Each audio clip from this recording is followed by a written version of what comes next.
Mise en place du travail. Avec la genouillère qui se retrouve sous la table, je vais pousser pour pouvoir baisser les patins et pouvoir glisser mon travail sous les patins. Je plie mon travail en S, je baisse mes patins, je glisse mon travail dessous et je viens me poser contre le petit guide qui me permet d'avoir mon travail toujours au même endroit. À ce moment-là, je commence ma couture.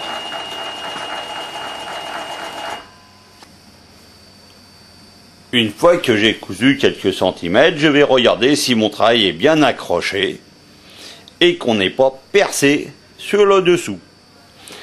Si celui-ci n'était pas assez accroché, grâce au plongeur, je vais côté mort, ça veut dire moins si j'avais perforé les deux épaisseurs de travail, et plus si je n'avais pas du tout attrapé la deuxième épaisseur. Sur le côté droit de la machine, nous avons donc ici qui apparaît non stick ou skip. Ça veut dire je prends ou tous les points ou un point sur deux. Ce qui veut dire que tous les points, je fais un ourlet de pantalon, le tissu rabattu a le même diamètre que le tissu qui va être accroché.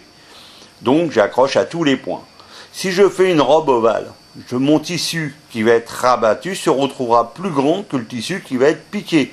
Donc la machine va attraper un point les deux tissus, un point un tissu, un point deux tissus, pour pouvoir mettre un embut entre chaque point et éviter que l'ourlet visse.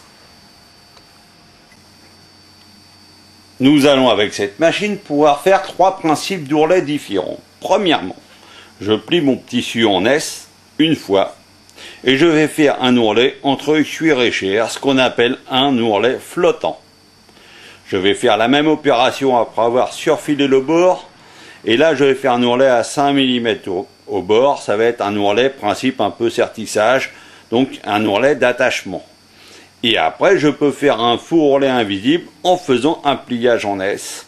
Et là je vais pouvoir faire entre le bord et l'autre bord de la machine qui me fera comme un petit point puce sur l'intérieur.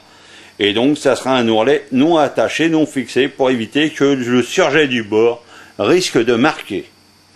Démonstration d'un ourlet flottant.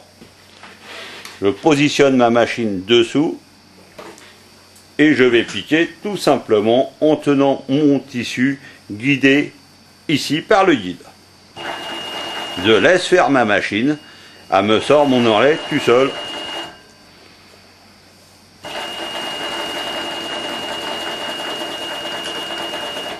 Je positionne ma machine, l'aiguille en haut, crochet dedans, j'écarte la genouillère et je tire un petit coup sec qui cela me ferme mon ourlet.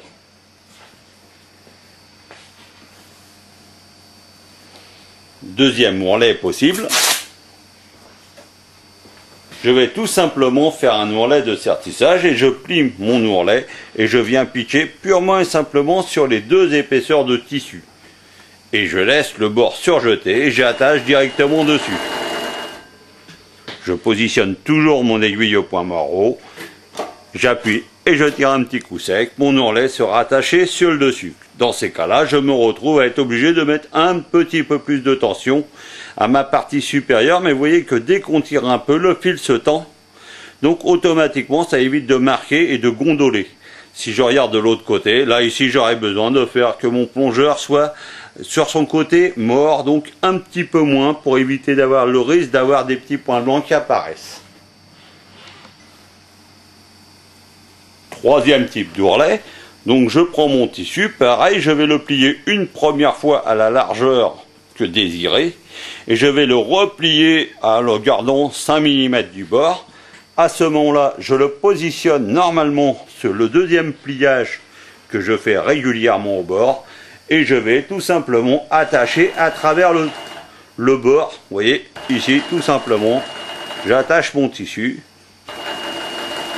qui va me permettre à l'arrivée d'avoir un ourlet attaché au bord que je peux rabattre la languette. Vous voyez, ça me fait comme un petit point puce sur l'intérieur et dessous. Et comme ça, mon tissu n'est pas du tout collé à la matière et risque pas du tout de marquer dans les microfibres.